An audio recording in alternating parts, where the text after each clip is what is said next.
I never imagined that my own son would have to stand up at his wedding just to defend me. At 67 years old, I thought I had seen it all. Funerals, births, betrayals, reconciliations. But never such a public, unexpected and calculated humiliation as the one I experienced that day, with the church packed, the scent of expensive flowers filling the air, and every eye fixed on me, as if I were some kind of anomaly someone needed to correct. My son's future mother-in-law, Celeste Vance, a woman with a sharp voice and strained manners, stood up right in the middle of the ceremony. It looked as if something inside her had just exploded the moment the pastor asked for silence to begin the blessing. She pointed a bony, trembling finger at me and yelled, "That is not a father! That is a disaster! In a suit!" A smothered murmur swept through the room. I froze. The bride, Tiffany, laughed. Her laughter was short, sharp, like a knife plunging directly into a man's pride. But the one who didn't laugh was my son, Ethan. He just looked at me. And that look, that one look, said more than any speech could. I watched as he slowly rose from his seat, a movement so unexpected that even the pastor stopped breathing for an instant. My son, my boy, my pride walked toward the altar, as if dragging an immense weight. No one knew what was about to happen. Not even me. I was wearing a dark blue suit that was a bit too large on me. I'd lost some weight over the past few months, not from illness, but from worry, tension, and the fear of losing a relationship that was already shaking badly. Truth is, I never really fit in with that family. To them, I was always too simple, too quiet, too working class. A man who had spent his whole life working in auto shops wasn't exactly the ideal father for a brilliant corporate lawyer who was marrying the only daughter of an affluent, established family. I had taken out a loan just to afford that suit.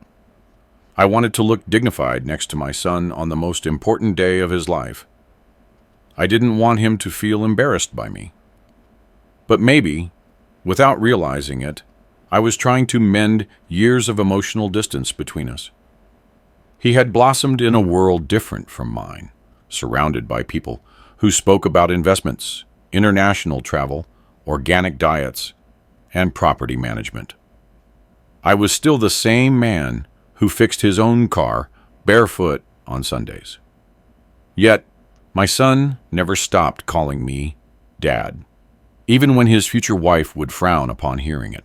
She'd even told me once, very subtly, "I don't want to make you uncomfortable, Arthur, but in our family, we prefer to maintain appearances. You could, I don't know, behave more like a guest than a main player." I smiled, even though that phrase pierced me like barbed wire.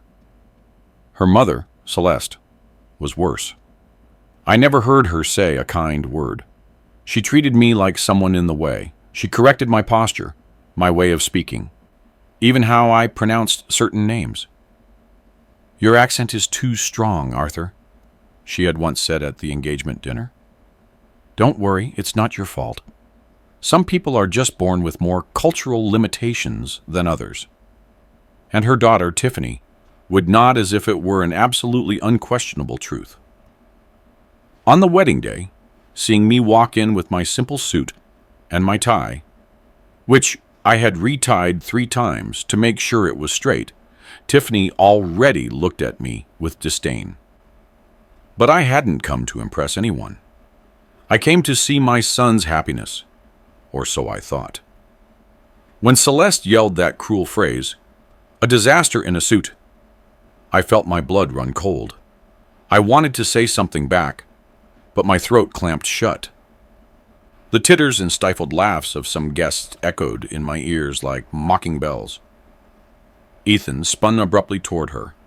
I saw his jaw tighten, and then, with a terrifying calm, he walked toward the altar. "Pastor, Before we continue, Maese said, looking at the minister, I have something to say. The church fell into absolute silence. You could hear the creaking of the pews as some guests shifted to get a better look. Tiffany frowned, annoyed. Celeste crossed her arms, apparently certain that her son-in-law was about to defend her. But I knew that expression on my son's face. It was the same one he had as a boy when he discovered a teacher had treated one of his classmates unfairly. Something was about to break. I felt it in the air. After what was just said to my father, he began, I cannot pretend that everything is fine. Tiffany's eyes went wide. My love, don't make a scene, she whispered from the altar, feigning sweetness. But my son wasn't looking at her. He was looking at me, and I will never forget that mix of pain, rage, and decision on his face. I will not allow anyone, he continued, to humiliate the man who raised me with broken hands and a whole heart. The guests began to whisper among themselves. Celeste rolled her eyes. I didn't know where to put myself. I felt my legs shaking. And before we continue with this ceremony, my son added, I want to reveal something I have kept private for too long. My heart stopped for a second. I didn't know what he knew. I didn't know if it was about me, about him, or about Tiffany, but the tension in the church was so heavy that every word he spoke felt like a lightning strike. Tiffany tried to interrupt him. Can you save this for later? She pleaded, her voice tight. But he shook his head. No, he replied, with a firmness that echoed throughout the church. It's now. At that moment, one of the bridesmaids let out a small gasp, not of fright, but of surprise, as if she had just connected some dots that should never have been connected. I could feel the air changing, like something huge, devastating, and definitive was about to come out of my son's mouth. And then he said it.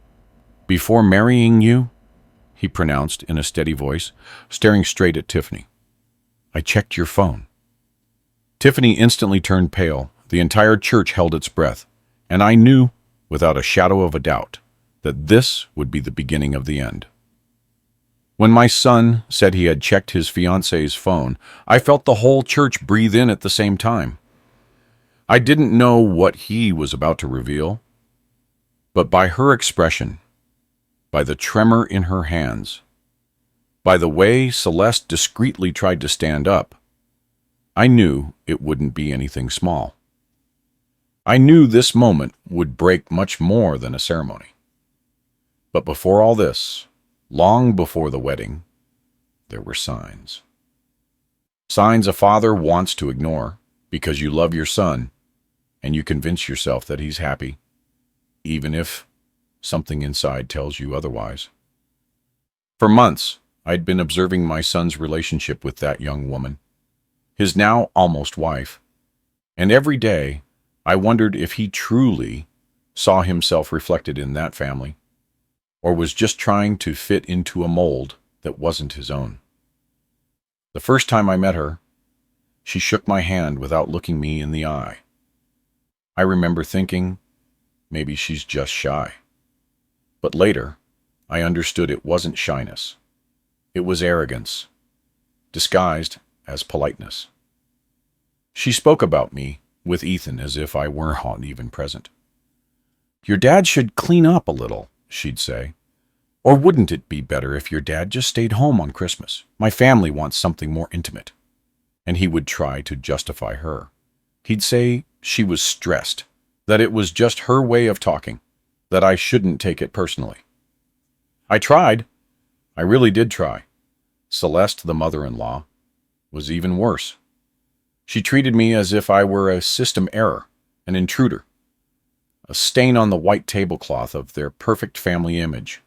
And the most painful thing was how Tiffany would laugh at every cruel comment, as if I existed only to be the target of their mockery. But my son, he never laughed. That's what kept me going. Even though I saw the distance between us growing, even though I felt he was molding himself for a world that didn't include me, his look toward me was still the look of a son who loved me. Even if he was trapped in a relationship that overwhelmed him, there was a key moment, a day that deeply marked me. It was 2 weeks before the wedding. Ethan came to see me without calling first.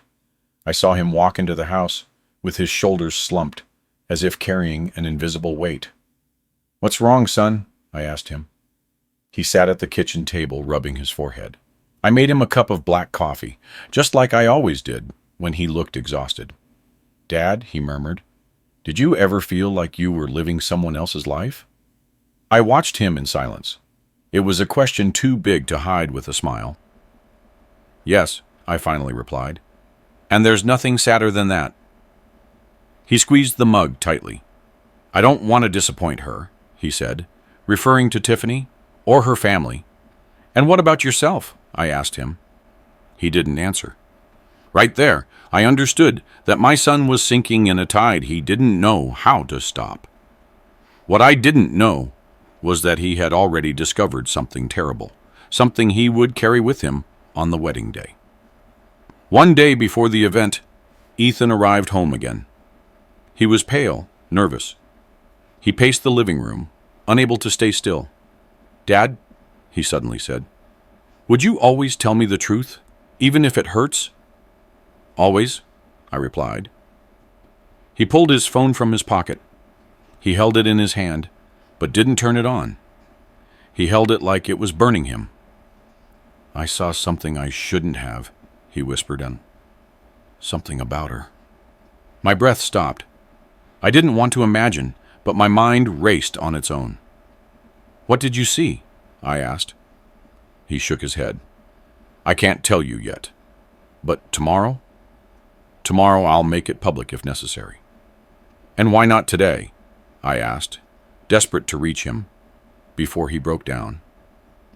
"Because I still want to believe it's not what it looks like," he replied with a sadness that broke me. But if the masks fall tomorrow in front of everyone, I won't protect anyone." I hugged at him. I felt his trembling breath against my chest. My son was trapped between guilt, duty, and disappointment. I, as his father, could only hold him up. I barely slept that night.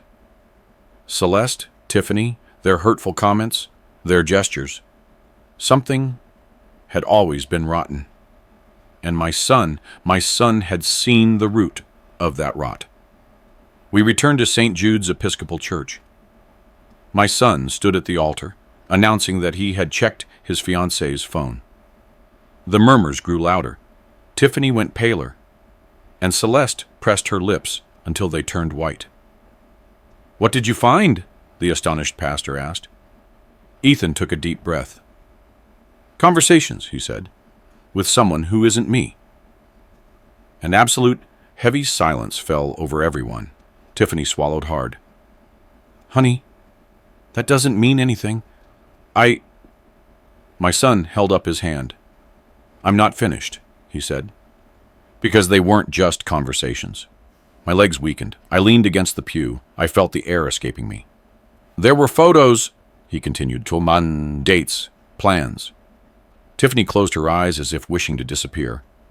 Celeste yelled, "Don't talk nonsense! That's private!" Ethan looked at her with a disarming calm. "Yes," he replied. "It was private, but not between mother and daughter. It was between your daughter and another man. A man who, by the way, you knew very well." Yeah, Tiffany let out a choked sob. A guest gasped. A bridesmaid started crying. And then my son said the phrase that shattered the wedding into 1,000 pieces. "Dad," he looked toward where I was seated, "you were always my example. That's why today, in front of everyone, I want to tell you something. I will not marry someone capable of betrayal even before starting our life together. His words resonated like thunder inside that silent church. Celeste screamed. Tiffany collapsed. And I could only stand there, trembling, knowing that this day, though painful, was also the day my son finally chose himself. When my son finished speaking at the altar, the church turned into an ocean of murmurs, clipped breaths, and trembling gazes. Tiffany was on the floor, held up by two bridesmaids. Celeste was shouting that it was all a lie while trying to lift her dress to avoid tripping. And I just sat there, feeling my heart pound like a hammer in my chest. I didn't know if what I had just heard was the end of a wedding or the beginning of something much bigger. But as my son continued speaking, I remembered something. He had been holding back something for weeks, something he wanted to tell me, something that had burned his tongue, but he hadn't spoken out of fear, shame, or maybe love.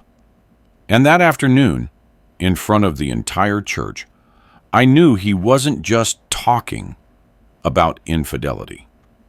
There was something deeper, something he had discovered that had destroyed him inside, even before reaching the altar. Ethan took a step back and ran a hand across his forehead, as if trying to wipe away the weight of everything he'd said. I could see the tremor in his fingers. That tremor I'd known since he was a child, when he was afraid of disappointing me. That tremor that appeared when he was about to break. "Dad?"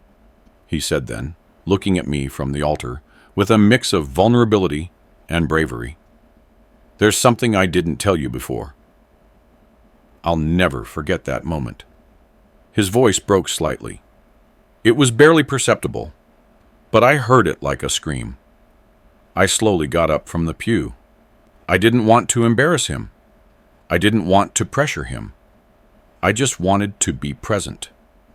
"Say it, son," I replied softly. "I'm here." Tiffany, still on the floor, mumbled nonsensical words between sobs. "It's not what you think. I love you. Your mom. Celeste, her face red as a rotting tomato, kept shouting that it was all an invention, that her daughter would never do such a thing, but no one was listening to her. The world's attention was fixed on my son. "I didn't check the phone out of jealousy," he continued. "I checked it because days before someone told me what something." My breath caught. "Who?" I asked. He stretched out his hand toward me, as if he needed to anchor his strength to my presence. "You, Dad." A dense silence fell upon the church. I felt a sudden dizziness, as if a bucket of cold water had been thrown on me. Me? What had I told him that would lead him to check the phone of the woman he planned to marry? The pastor watched everything with hands clasped, unsure whether to intervene or let the truth do its work. Ethan continued. "That night I went to your house," he said. "I heard you talking while you were washing the dishes. I thought you were talking to me, but you were talking to yourself. You said, if he knew what I saw that day, he wouldn't make it to the altar." A murmur ran through the pews. I closed my eyes. I had forgotten that detail. I had forgotten that my son was in the living room when I, without realizing it, let that fateful phrase slip out, because I had seen something that broke my soul. "Dad," he went on, "when I heard that, I knew something was wrong. And even though you didn't want to tell me, even though you stayed quiet, I couldn't keep ignoring the signs. I was afraid to confront it, afraid to confront her. But you gave me the courage, even if you didn't mean to." I opened my eyes, filled with tears. My son had discovered alone what I wanted to keep silent, so I wouldn't destroy a future he thought he wanted. "Son," I whispered, but he raised his hand, asking for silence. "Let me finish," he said with a firm tone that filled me with pride. He took a deep breath. I checked the phone because I remembered something you told me when I was a boy. The truth hurts, but a lie kills. And Dad? The lies almost killed me. Celeste screamed, "That's enough. My daughter is not at fault for anything. He's the one destroying this family." Ethan looked at her intently for the first time, not with fear, but with a serenity that intimidated her. "Ma'am," he said, "I'm not destroying anything. I'm just showing what you hid." Tiffany stopped crying, lifted her head. Her eyes were full of rage, not sadness. "You're not innocent either," she told my son. "Don't play the martyr."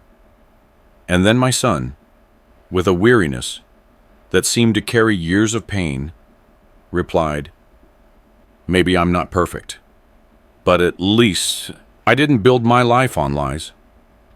The echo of those words bounced off the church walls. Tiffany began to slowly get up, supported by a bridesmaid. But when she stood, everyone could see her phone slip out of her dress pocket. The phone fell to the floor, and the screen lit up. A message appeared right in front of everyone. Ethan stepped down from the altar, bent over, picked up the phone, and looked at it, only for a few seconds. His expression didn't change. He already knew everything, but the entire church changed. "Here it is," he said, showing the screen to the audience. "The message she received just 15 minutes ago while walking toward the altar." To Tiffany screamed, "Don't open it!" But it was too late. My son read aloud, "Are you sure you want to marry him? You still have time to escape. You know you were with me last night, and you'd do it again." The church exploded in shouts. Celeste collapsed into a pew. Tiffany, in absolute shock, could only say, I didn't. Ethan closed the phone calmly, handed it to her, and uttered a phrase I will never forget. "I will not marry someone who cheats on me, and especially not someone who laughs at my father." And then, in front of everyone, he turned to me. "Dad, let's go." My eyes filled with tears. My son, the man I thought was lost between two worlds, had chosen ours. I held out my hand, and together we walked out of St. Jude's Episcopal Church as chaos erupted behind us. We left the church walking slowly, as if each step weighed a ton, not because we doubted what we were doing, but because we had just left behind a fire that we could still hear burning. Celeste's screams, Tiffany's tears, the bewilderment of the guests. Everything echoed behind us as we moved toward the main doors. When we finally crossed the threshold and the fresh air hit our faces, Ethan stopped. I looked at him. His breathing was ragged, his hands were shaking, and his gaze was lost on some undefined point. He stood still, without letting go of my hand, as if his body had said, "This is it," after enduring so much. "Son?" I whispered, fearing he would collapse. He didn't answer. He just let himself drop. He sat down on the church steps, rested his elbows on his knees, and covered his face with his hands. He wasn't crying, but I could feel the pain leaving his skin through every pore. I sat down next to him without saying anything. Sometimes a man doesn't need words. He needs company. The wind moved the flowers on the exterior arches, tearing off some petals that fell on us like an impromptu funeral. Behind us, the door was still open. The commotion could still be heard in the distance, but there, on that cold step, it was just him and me, for the first time in a long time, without a wall between us. Dad, he finally said, his voice cracking, when did I stop recognizing my own life? I didn't answer right away. I took a breath, searching for the right words. You didn't stop recognizing it, I told him. You just filled it with people who didn't recognize you. He lowered his head further. He shook his shoulders, trying to contain something that had been accumulating for months. I feel like an idiot, he whispered. You're not. Yes, Dad, I am. I clung to someone who never truly loved me. And the worst part is that even when you and I were distant, I thought it was all my fault. I thought that if I did more, if I tried harder, if I worked more, she would see me. And no, she never did. I wanted to tell him that I also shared the blame for our distance, that many of my silences had been wrong decisions, not a lack of love, but it wasn't the time for that. This moment was his. She didn't make you foolish, I said. She made you believe you needed her approval to exist. And you just wanted to start a family. He lowered his hands. His eyes were red, but not from crying. They were red from holding back for too long. I checked her phone because I was scared, he confessed. Not out of jealousy. I was scared that you were right, that what you saw and didn't want to tell me would be unbearable. I felt a sharp stab in my heart. Son, I murmured, I didn't tell you because I thought that if you were doing it for love, you had to discover it for yourself. He stayed silent for a few seconds. And what exactly did you see? He asked. I ran a hand across my forehead. I had kept that memory guarded like an open wound. I saw her, I replied, hugging that man in the grocery store parking lot. Not just any hug, one of those hugs, you know. Ethan closed his eyes. And why didn't you tell me? Because at the time, I thought maybe there was an explanation. And because I didn't want to be the one to destroy your engagement.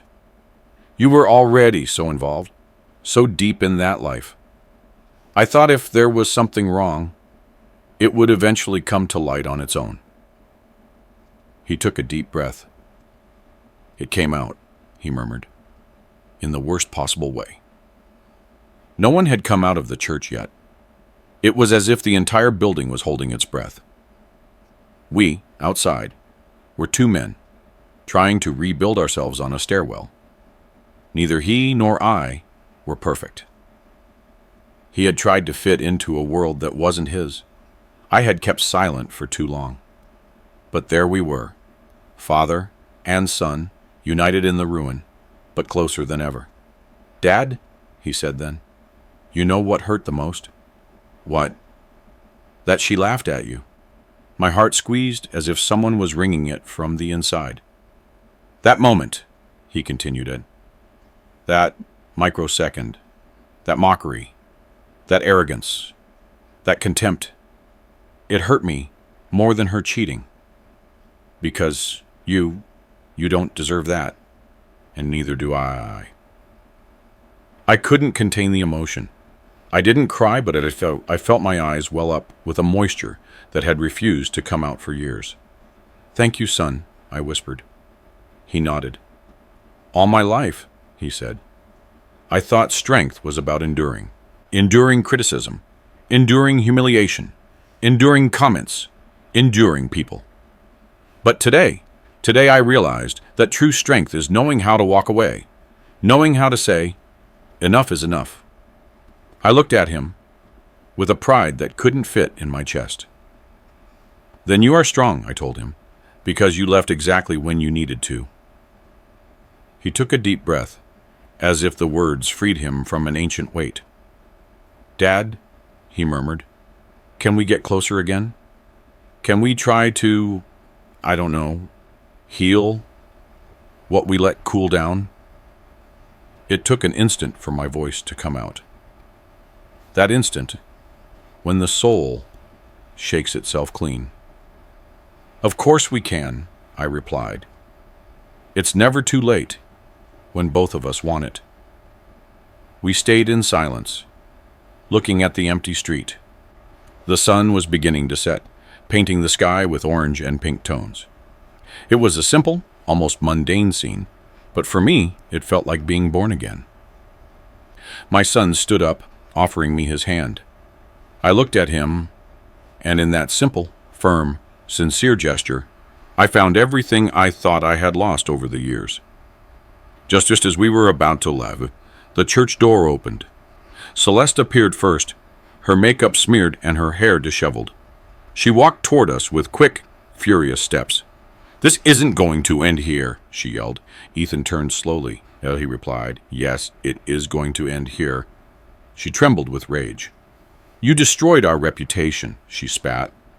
Ethan raised an eyebrow. "I didn't destroy anything. I just pulled back the curtains so everyone could see what was behind them." Celeste pointed a finger at him. "You'll regret this." My son smiled. A calm, mature, almost dangerous smile. "No," he said. "I think the ones who will regret it are you." And then, without looking back, we began to walk, not knowing that the worst had yet to happen. We walked a few yards away from the church before my son stopped again. I thought he was dizzy, or needed to sit down, but no. What had stopped him was something else. The certainty that there were still truths buried under that family we had just left behind. Truths he was going to confront, even if it hurt him, even if it hurt me. "Dad," he said, not looking at me, "there's something I didn't tell you. Something I discovered just 2 days ago." The wind blew and lifted dry leaves around us, as if the world itself was trembling with what my son was about to reveal. "What is it, son?" I asked, feeling a knot tighten in my throat. He took a deep breath and looked down. "I didn't just find messages on her phone," he said. "I found audio recordings, conversations with her mother, and with that man." My heart lurched. "What were they talking about?" I asked, although I wasn't sure I wanted to know. He lifted his gaze, and I saw a pain so deep in his eyes that it almost broke me too. "They were talking about me, Dad," he said, "about how I wasn't good enough, about how you were a hindrance at the wedding, about how they could manage and use me." My blood ran cold. "Use you for what?" "For money," he replied, with a mixture of shame and rage. "To get benefits, to get me to support a project of theirs. They even talked about exaggerating a pregnancy if necessary to rush the wedding." I put a hand to my chest. I felt a sudden dizzy spell. How deep did that family's manipulation go? What kind of people were they?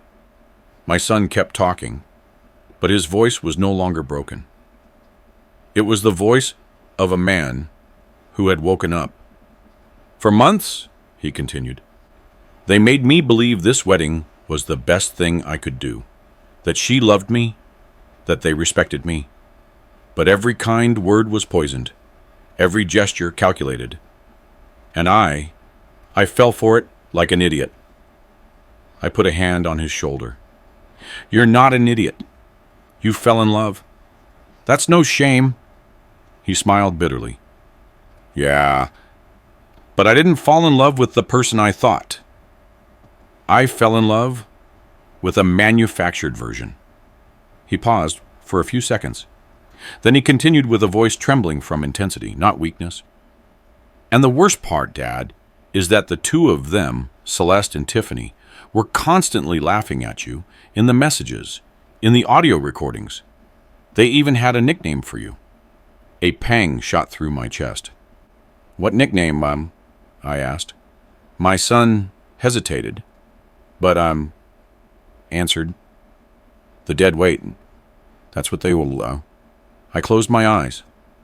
I felt as if a gigantic hand was squeezing my heart. Dead weight. Something that hinders. Something that drags. Something that stops progress. That's what I was to them. But before I could respond, my son spoke again. Dad, you're not dead weight. You never were. But they wanted me to see you as a burden, to separate me from you, to control me better. I leaned against a nearby wall. Everything was spinning, but there was something even darker behind his gaze. I knew it. I felt it. Son, I murmured, what else did you discover? He swallowed. I discovered that man she was talking to wasn't just any lover. He was someone hired by her mother to manipulate her, to make me seem like the best option, so I would feel responsible for her and her emotional stability. I was speechless. My son continued. They wanted to make sure I married her at any cost. That phrase perforated me. And why such an obsession, son? He clenched his fists. Because I had recently been promoted, and because a part of the firm where I work was going to open up partnership applications. Celeste knew that, and she thought that if I got in, her family would get in too. My firm's contacts, their investments, their last name. I slowly lifted my head. So, the whole relationship was a plan? My son looked down. I don't know. Maybe not at first. But at some point, her mother took control. She turned Tiffany into an instrument for her ambition. I stood still. I felt a deep ache, as if someone had stolen something that belonged to me. Not the fiancé, not the wedding, but the time, the love, the innocence of my son. Silence enveloped us. My son sighed. Dad, that morning before the wedding, I already knew I was going to cancel it. But I didn't know how to do it without destroying you too. Me? I asked, surprised. He nodded. Yes, because I knew that if the wedding was ruined, Celeste would publicly blame you, and I couldn't allow that. Not after everything you've done for me. I felt a shiver run through me. My son, the man who had just broken off an entire wedding, was still thinking about protecting me. And that's why you spoke that way at the altar? I asked. Yes. I had to expose the truth myself, so that they were the culprits, not you. I ran a hand over my face, trying to process everything I had heard. You're strong, son, I whispered. I was, because you taught me, he replied. At that moment, we heard rapid footsteps behind us. When we turned, we saw one of the guests running toward us, agitated. Arthur, your son, you have to come back. Something happened inside. My son and I exchanged a look. Something horrible, something unexpected. The masks weren't just falling, they were about to shatter completely. When that guest came running toward us, his face distraught and his breath ragged, I knew something terrible had happened. Not a simple panic attack, not a common fainting spell, something that was going to change the course of this story even more than it already had. Because tragedy, when it arrives, doesn't strike just once. It comes in waves, and this was just the next one. You have to come back, the man yelled, his eyes wide as coins. It's Celeste. She fainted. She's not responding. My son froze for a second. I don't know if it was surprise, fear, or simply disbelief, but after that brief moment, he reacted and began walking toward the church with quick steps. I followed him, feeling my heart accelerate more than it should at my age, not because I was worried about that woman who had relentlessly scorned me from day one, but because I knew that anything that happened inside that church would be used against us. Tragedy is a very easy tool for manipulation. When we entered, the chaos had multiplied. Some guests were hurriedly trying to leave. Others were shouting senseless instructions. In the middle of the central aisle, surrounded by people uselessly leaning over her, was Celeste, pale, motionless, her eyes half open. Tiffany was crying next to her, but it wasn't a cry of true pain. I had learned to distinguish them, but a hysterical, almost theatrical one. I heard her repeating one phrase over and over. "This is your fault." "Yours." Ethan approached slowly. I felt the entire atmosphere tighten, as if every person in that church expected him to break down or apologize. But he did neither. "What happened, he asked in a voice that could only be described as mature and weary. One of Tiffany's aunts replied, "She had an episode. She started yelling, insulting you two, running toward the door, and suddenly she collapsed. Nerves, surely. Look what you provoked." My son clenched his jaw. "She provoked this herself," he replied. I only spoke the truth. The aunt opened her mouth to retort, but at that moment, a paramedic, whom some guest had called, arrived. He cleared the area with firm movements and knelt beside Celeste. He took her pulse, looked into her eyes, and moved her head slightly. "She's breathing," he said aloud, "but she's very unstable. We need to get her outside. Call an ambulance." Tiffany cried louder, "Mom! Mom!" But my son didn't move. He watched everything with a glacial calm I had never seen in him. It wasn't coldness. It was dignity. After months of manipulation, humiliation, and lies, he had found a type of strength that didn't require yelling or aggression. It was a silent, dangerous, powerful strength. When the paramedics lifted Celeste onto an improvised stretcher, she partially regained consciousness. She opened her eyes, saw my son, and her face contorted into a mixture of hatred and fear. "You," she whispered, "you destroyed everything." Ethan took a step forward. "No, ma'am," he said firmly. "You destroyed everything. I only removed the blindfolds." Tiffany let out a shriek of rage. "You have no right to speak to her like that. Not after what you did to her." My son lifted his head. "What I did to her?" he replied, turning toward Tiffany with an eerie calm. "Are you referring to exposing the truth? To defending my father? To not marrying you while you were seeing another man? If that's causing harm, then yes, I am guilty." Tiffany stood up, stumbling. Her tears had turned into pure fury. "You don't understand anything. Nothing. You were part of a bigger plan. She only wanted the best for me." My son raised an eyebrow. "The best? Using a man to climb the social ladder? Manipulating me? Laughing at my father? Cheating on me? That's the best?" Tiffany yelled, "You don't know what it's like to have a mother like her." Ethan replied without raising his voice, "And you don't know what it's like to have a father like him." I felt a lump in my throat. I didn't need him to defend me, but I would cherish that moment forever. The paramedics carried Celeste toward the exit. Tiffany wanted to follow, but before doing so, she turned toward my son and looked at me too. Her eyes were burning. "This isn't over," she spat with venom. "You'll both regret this. I swear it." Ethan looked at her with the same serenity he'd maintained since everything exploded. "No," he replied slowly. "This is just beginning for you." Tiffany ran out after the stretcher. The guests began to leave the church in uncomfortable silence, as if they were witnesses to a crime they didn't know how to process. My son and I remained standing in the empty aisle.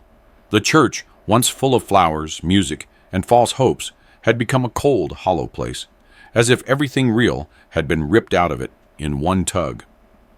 I walked over to him. "Son," I said carefully, "are you okay?" He ran his hands over his face. "I don't know, Dad," he admitted, "but I'm free, and that's a start." I stood beside him, mirroring his posture. The main door was still open. Outside, sirens could be heard in the distance. The wind blew in through the windows, moving the linens and the petals, as if someone wanted to erase all evidence of what had happened. "I told you the worst hadn't passed," my son murmured suddenly. I looked at him. "What do you mean?" He swallowed. "We're missing the audio recordings, Dad. The ones I haven't told you about yet. The ones that reveal who was truly behind everything." My heart jumped. "Who?" I asked. My son lowered his voice, as if afraid the walls could hear him. It wasn't just her mother, or just her lover. He stepped closer and whispered, "There was someone else, someone we know, someone you would never imagine." For the first time all afternoon, I was afraid. When my son said there was someone else involved, someone I knew, I felt a chill run down my spine, as if someone had opened a door to winter inside the church. He wasn't a man given to exaggeration, never had been. So if he said there was a third party implicated in that manipulation game, it was because he had proof. And because that name weighed more than he could pronounce without preparing me first. "Who is it?" I asked. My voice was barely a thread. My son looked down, took a deep breath. I could see his chest rising and falling with difficulty, as if the simple act of saying it would be a direct blow to the stomach. And right there, I understood something. The true enemy had never been Tiffany or Celeste. They had only been pawns in something much bigger. "Dad," he whispered, "it's someone who has been in my life since I was born. Someone you would never suspect. And someone who, unfortunately, was always too close." I leaned against a pew. My legs threatened to fail me. "Son, tell me the name," I insisted, fearing that the silence would kill me before the truth did. He lifted his eyes, and I saw it all in them: pain, rage, profound disillusionment, an emptiness that only forms when betrayal comes from someone who is supposed to protect you. "It was Uncle Calvin Holm," he finally said. I felt as if I had been hit with a brick in the chest. "Calvin?" I repeated in disbelief. "My brother?" My son nodded slowly. My vision blurred. I leaned harder against the pew, trying to organize my memories. Calvin, my younger brother, the man who came to our Thanksgivings, the one who always had a joke ready, the one who carried my son when he was a baby, the one who said I was too rigid, and that he, in contrast, understood him better, the one who was invited to the wedding, the one who had been sitting with Tiffany's family more than with us in recent months. My son kept speaking. "Dad, the audio—" He swallowed. "The audio recordings show conversations between Celeste and him." I put my hand over my mouth, feeling incredulity turn into fury. "And what did they say?" I asked, although a part of me didn't want to hear it. "They said you were an obstacle," my son replied, "that I was too attached to you, that if she wanted to control the relationship, she had to separate me from you first." I had to close my eyes. Calvin, my own brother, the man I had helped so many times, the man I had lent money to save him from debt, the man who always came to me when he got into trouble. He had said that. "And why?" I asked, almost voiceless. "Why would he do something like that?" My son swallowed. Because Celeste promised him a position in one of the projects they were going to finance if I married Tiffany. He needed money and power, and she knew how to manipulate him. I put a hand to my chest. I felt the weight of the betrayal like a hot brick. "Son, and did you know this before the wedding?" "Not all of it," he replied. "Only parts. But yesterday," his voice dropped, "I received an anonymous message. Someone had sent me the audio recordings. I remained silent for a long time. The sound of the last guest's footsteps leaving the church echoed in the background. Sirens could still be heard in the distance. The wedding had become a field of emotional ruins. "Where is Calvin now?" I finally asked, feeling my blood boil. My son subtly pointed toward the vestry. "I saw him go in there when Celeste was taken out," he said. "He didn't want to come near. He didn't want to look at me. I think he knows everything has collapsed." I stood up. Something inside me had awakened, something that had been dormant for years. An instinct for protection, for justice, not toward myself, but toward my son. "I'm going to talk to him," I said, starting to walk. My son grabbed my arm. "Dad, wait." "I'm not going to hit him," I replied, "but I'm going to hear from his own mouth why he betrayed us." My son hesitated, but then let go of my arm. "I'm following you," he said. We walked down the side aisle. The echo of our footsteps resonated like a judgment. When we reached the vestry door, we heard a noise, like something falling to the floor. I opened the door slowly, and there he was, Calvin, standing, sweating, his eyes red and trembling. When he saw us, he took a step back. "Arthur," he mumbled, avoiding my gaze. "It's not what you think." My son let out a bitter laugh. "No," he replied. "Then explain, Uncle, why you were planning my marriage as if it were a business. Why did you agree to manipulate my father? Why did you align yourself with that family?" Calvin clenched his teeth, rubbed his forehead. He was on the verge of a nervous breakdown. "You don't understand," he shouted. "You don't understand anything. I needed that money, that project, that opportunity. And she told me she could help me if I managed to convince you to marry her." My son took a step forward. "Convince me," he repeated, "or manipulate me." Calvin fell silent. I felt my heart breaking in two. Not for him, but for myself, for having trusted, for having opened my home, for having allowed him to be part of our lives. "Calvin," I said, in a thin voice, "how could you do this to your nephew? How could you do this to me?" He finally lifted his gaze, and what I saw in his eyes wasn't repentance, it was fear. I didn't think," he stammered. "I didn't think it would go this far. I just wanted a boost to get ahead." "And that justified destroying us?" I replied. Calvin started to cry. Not a sincere cry, but a desperate one. The cry of a cornered man. "Arthur, brother, forgive me." But before he could finish, my son spoke with a firmness that froze us both. "No, forgiveness isn't coming today. What's coming is the truth." It was then that my son pulled out his phone, opened a folder, and pressed play. The audio boomed in the vestry, and what we heard changed us forever. When my son pressed play, the vestry fell into absolute silence.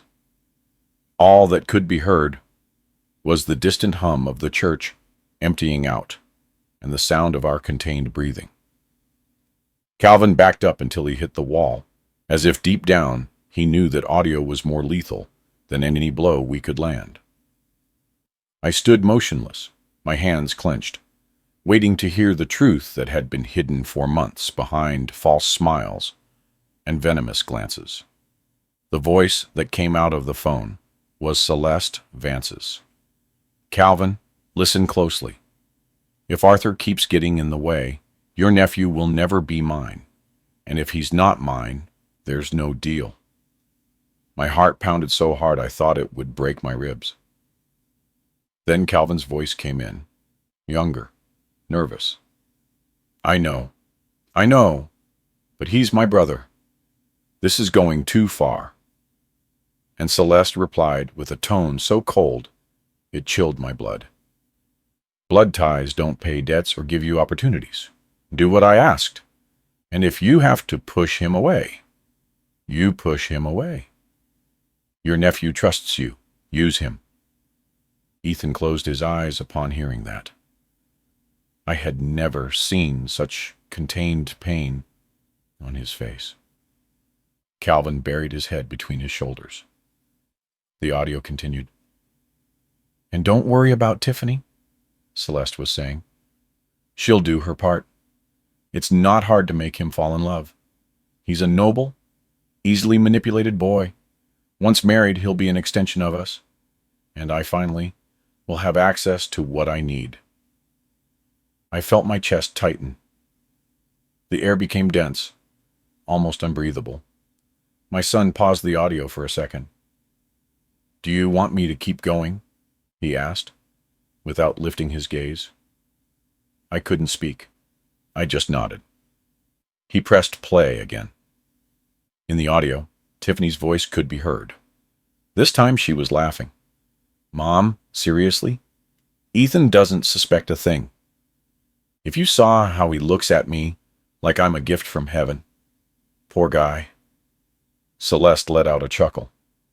As long as he doesn't find out about, Tiffany replied, he won't find out. No one will ever see that video. Ethan opened his eyes.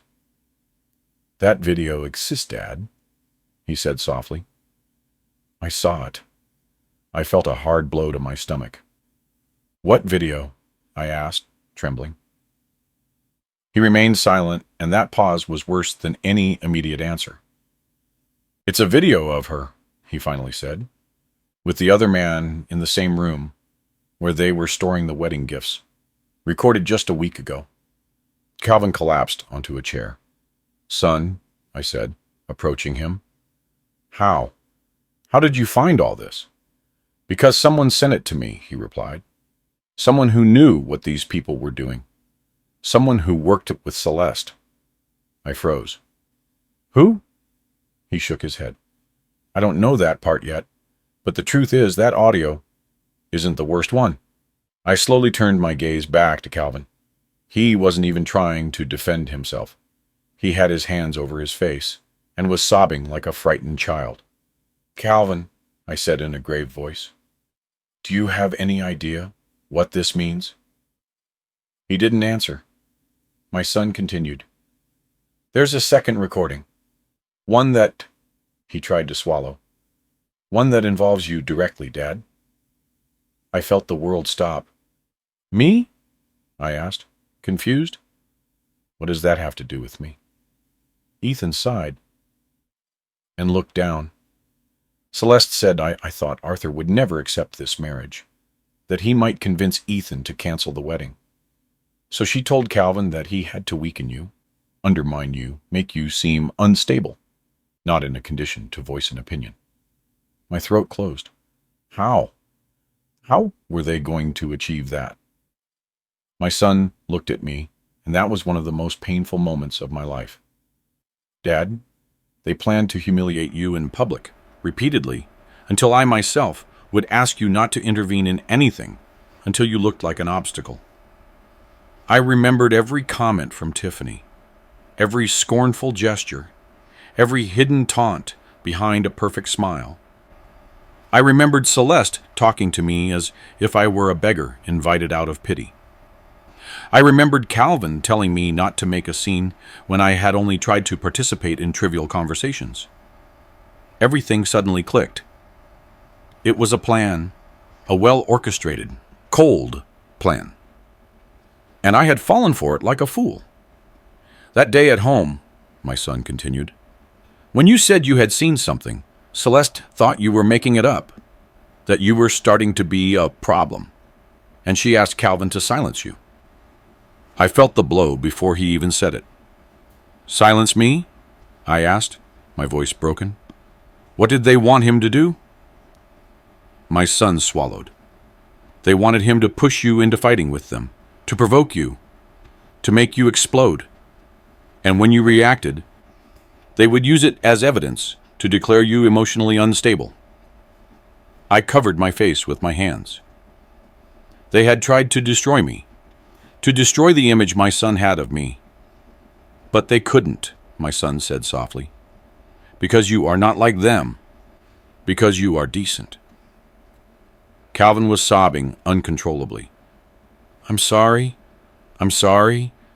I didn't think they would go this far.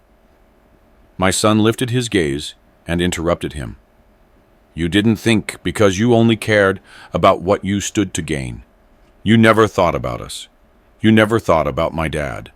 Calvin raised his head, desperate. Arthur, brother, forgive me. She promised me. I needed the money. I didn't know it would go this far. I stared at him for several seconds, and in those seconds I saw all the years we shared. The memories, the laugh of childhood, and how he had chosen to sell all of that for an empty promise. No, Calvin, I finally said, my voice firm. You knew, and you chose to do it anyway. My son turned off the audio. Silence fell like a final seal. No one spoke. There was no need. The damage was done. The truth was finally naked. The only thing left was to decide what we would do with it. Calvin was still there, trembling, his eyes red, and his hands sweaty. The air inside the vestry seemed to have turned thick, almost solid, as if the betrayal revealed in those audio recordings had filled every space between us. I stared at him, trying to recognize the brother I had led by the hand when we were children, the man I had helped so many times without asking for anything in return. But in his face, there were no traces left of the family I knew. I only saw the shadow of someone who had gambled our dignity for empty promises. What are you going to do now, Arthur? He asked, his voice shattered. I didn't answer right away. I had so many emotions swirling inside me. Pain, rage, disappointment, but also something deeper. A clarity that only comes when you hit rock bottom. When you realize that you don't need to raise your voice to reclaim your place. You just need to let the truth do what it must. I'm not going to touch you, I finally replied calmly. I'm not going to yell at you. I'm not going to hit you. I'm not going to humiliate you like you all tried to do to me. Calvin swallowed, unsure if that was relief or a threat. I'm going to do something worse, I added. My son looked at me, surprised, but not scared. He knew I wasn't an impulsive man. If I said something like that, it was because I had thought it through in those seconds of silence that seemed eternal. I walked closer to Calvin, not to intimidate him, but to look at him closely. Calvin, I said slowly, the truth is out now, and you are going to live with it. You are going to carry this. Not my son, not me. You. He opened his mouth to speak, but I interrupted him by raising a hand. As of today, you are without family, I continued. Not because I'm kicking you out, but because you made that decision yourself when you decided to sell us out, when you decided to betray us, when you decided that your ambition was worth more than your blood. Calvin broke down into tears. Arthur, brother, please, give me another chance. I shook my head. Chances are given for mistakes, I said. But when there are choices, you pay the consequences. My son took a step forward, looking at his uncle with a mix of sadness and strength. You didn't just use me, he said. You tried to destroy the only relationship that has always been honest in my life, the one I have with my dad. He paused for a moment, and then added, I will never forgive you for that. My son's words were harsher than any punishment. Calvin fell to his knees. His tears hit the floor like small drops of misery. I turned away. It wasn't worth continuing to look at him. And as I walked away, I felt a strange wave of relief.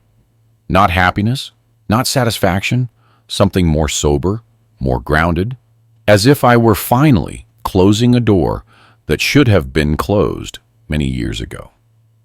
My son followed me into the aisle. When we left the vestry, the atmosphere in the church had completely changed. Almost all the guests were gone. Only trampled petals, empty pews, and an awkward silence remained, which still smelled of expensive perfume, smeared makeup, and broken lies. "Dad," my son said, taking a deep breath, "do you think we did the right thing?" I stopped to look at him. "You did what was necessary," I replied. "The right thing isn't always pretty, but it's always liberating." He looked down. "I thought I would feel destroyed," he confessed. "But I feel clean." I smiled faintly. "That's what happens when you stop carrying weight that was never yours." We left the church. Outside, the weather had changed. The sun hid behind a gray cloud, as if the world knew something had been shattered within those walls. The ambulance had already left. Celeste was likely being attended to in some high-end hospital, probably surrounded by doctors she would consider up to her standards. Tiffany was sitting on a bench near the parking lot, alone, her dress wrinkled and her gaze lost. She saw us approaching and immediately stood up. "You can't just leave like this," she said, her voice trembling, but full of contained rage. "My mother won't let this go quiet. This will have legal, social consequences. Everyone will talk about this." My son stopped in front of her. I stayed a few steps back. "Let them talk," he replied. "I have nothing to hide." She gave a nervous laugh. "And what are you going to do when she sues us for defamation?" My son tilted his head. "Defamation?" He smiled coldly. "Everything we said is on those audio recordings. Do you want me to publish them? Do you want the whole city to hear them? Because I can do that in a minute." She turned pale, trembling. "Fine," she mumbled. "Fine, don't say anything." "But I loved you." He slowly shook his head.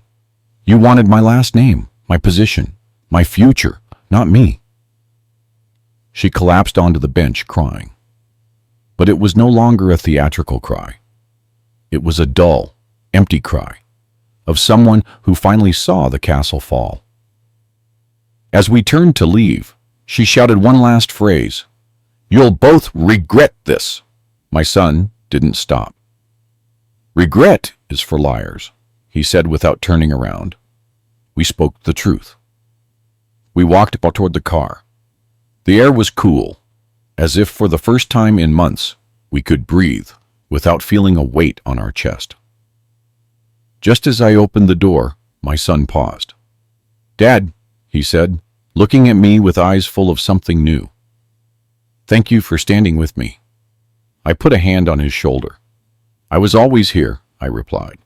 "You just needed to see it." And as we drove away, we both knew that the darkest chapter had ended. But we still had to face the outside world. An elegant revenge doesn't destroy, it reveals. And we had just revealed to everyone who we were and who we were not. The next day, the entire city felt different. Not because the weather had changed, or because anything concrete had happened on the streets, but because we had changed. My son and I woke up in a world where there were no more masks, no lies disguised as love, and no external voices dictating how we should live. We had recovered something that life had slowly been taking from us, our dignity. I woke up early, as always. I brewed black coffee, strong the way I've drunk it all my life. And I listened to the silence of my house, a clean, honest silence. Ethan was sleeping in the guest room, exhausted from the storm of the day before. I let him rest. I knew today would also be difficult, not because of the failed wedding, but because of the emotional weight that follows making such big, painful decisions. I looked at my phone. Several missed calls, messages, notifications. The city was talking. Tiffany's family was crying on social media. Conjectures, rumors. People inventing heroic versions of the bride to justify the unjustifiable. But amidst all that noise, there was one message that caught my attention. It was from the unknown number. The same one that had sent my son the audio and video days before. It's time for you to know everything. I felt a shiver run down my back. Everything? Didn't we already know everything? Just as I finished reading it, I heard my son's footsteps coming down the stairs. He walked into the kitchen with messy hair and swollen eyes, but with a calmness I hadn't seen in years. "Morning, Dad," he said in a husky voice. "Good morning, son," I replied, pouring him a cup of coffee. He sat across from me, and for the first time in a long time, he looked relaxed, not peaceful, but relaxed, like someone who has just emerged from a storm and is trying to get used to seeing the sun again. "Do you think it was the right thing?" he asked again, with a hint of doubt. "Not the right thing," I replied. "The necessary thing." He took a sip of coffee and nodded slowly. Then my phone vibrated again. The same unknown number. This time, an attached file, an audio recording. My son frowned. "It's the same person?" I nodded. "What does he want now?" he asked. I took a deep breath. "I guess to reveal what's missing," I replied.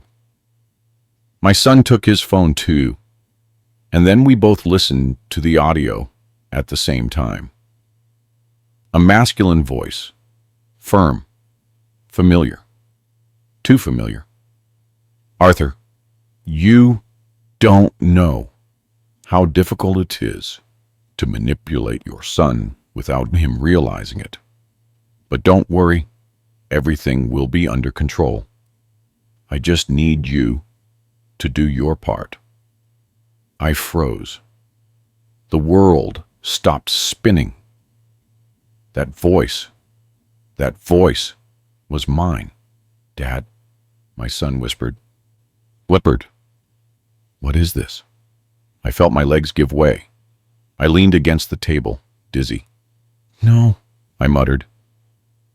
"That audio is manipulated." That's not the truth. I never said that." My son looked at me intently, not with distrust, but with fear of what it meant. "Dad, that audio, why does something like that exist?" I ran my hands over my face. My mind was racing. How could they have an audio of me? When had that happened? And then I remembered. A family lunch. Calvin sitting next to me, his phone face up, recording without my knowledge. I was talking about a work project with a friend, Leo, using the phrase, "I need you to do your part." And he had edited everything else. "Son," I finally said, that audio is cut. Leo and I from the garage were talking about a job. Calvin must have recorded the conversation and edited the rest to make it sound like I was talking about you." My son took a deep breath. His eyes welled up with rage. He whispered. "They wanted it to look like even you were involved." "They wanted to isolate you completely," I replied. "To remove me from your life and then remove you yourself." He ran his hands through his hair. "This is sick, Dad. It's crazy." I nodded slowly, heavily. "I know. And we can't let it slide anymore." It was then that my phone vibrated again. A new message. "If you want to meet the person responsible, come to the corner cafe in 1 hour." My son looked at me, pale. "Dad, what do we do?" "We go," I replied, without hesitation. We arrived at the cafe an hour later. It was a simple, nearly empty place, smelling of fresh baked bread and roasted coffee. The soft clinking of cups against saucers accompanied us as we looked for the mysterious informant. And then we saw him in a young man in white shirt and serious expression, trembling in hands. My second asked as we approached. He lifted his gaze. My name is Drew Martin Chicken. He replied. He worked for Salem's for 2 years. I was her assistant, and I was also friends with your cow. Son clenched his fist. You sent the audio recordings? Drew nodded. Oh, yes, because she ruined my life too, and because I knew you were the next victims. I sat down slowly. Why now? I asked. Drew looked at us with old pain. Because they weren't going to stop. They already had a new plan, one that went beyond the marriage. My son swallowed. What plan?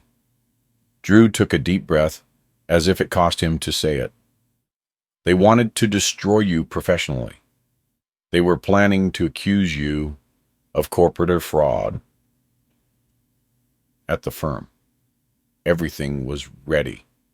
They just needed you to marry Tiffany, so you would agree to sign something without reading it. That marriage was the key to your total ruin. My son gasped. I slowly stood up. Then you did the right thing by telling us, I said. Drew looked down. I did it because I know what's coming next, and you need to be prepared. My son and I exchanged a look. What's coming next? I asked. Drew looked us straight in the eye. They're going to fight back. My son squeezed my shoulder, and I knew that the real battle had just begun. A few weeks have passed since that day in St. Jude's Episcopal Church. And although I still feel a knot in my chest when I recall every detail, I can also say that something inside me settled down. Finally, at my age, you think you've experienced everything. Poverty, hard work, loss, weariness, old age beginning to show without asking permission. But no, I still had one pending lesson, one of the hardest, and yet one of the most liberating of my life. I thought the biggest blow would be watching my son walk toward a marriage that would destroy him. But no, the biggest blow was looking in the mirror after the failed wedding and realizing that I, too, had spent years allowing others to define me, allowing others to laugh at me, allowing others to decide if I was enough or not. But that day, when my son stood in front of an entire church and defended me, something lit up inside me, something I thought had been extinguished decades ago. Dignity doesn't age. It just waits. My son is steadier than ever, more awake, more aware of the kind of people he wants by his side. And although we still have a journey ahead, wounds to heal, and memories to sort through, we are together, father and son, as we should have been all along, as we finally are. Calvin never sought us out again. His silence says more than any apology he could invent. Celeste continues to try to clean up her image, but the truth always finds a crack to slip through. The ex-fiancé? I don't know. I hope one day she understands that love is not built on lies. Drew continues to send information. He seems determined to reveal every dark corner of that family, and I am grateful for it. But the most important thing is that my son smiles without fear today, and I, at 67 years old, learned that it's never too late to reclaim your voice. I'm really glad you're here and that I could share my story with you. If you liked it, show me by liking the video and subscribing to my channel. Let's see how many of us there are. Write in the comments which city you're watching from and what time it is. I'm so curious to know where all you wonderful people are tuning in from. If you want to support me a little extra, you can also send a small donation. I share her new life stories for you every single day.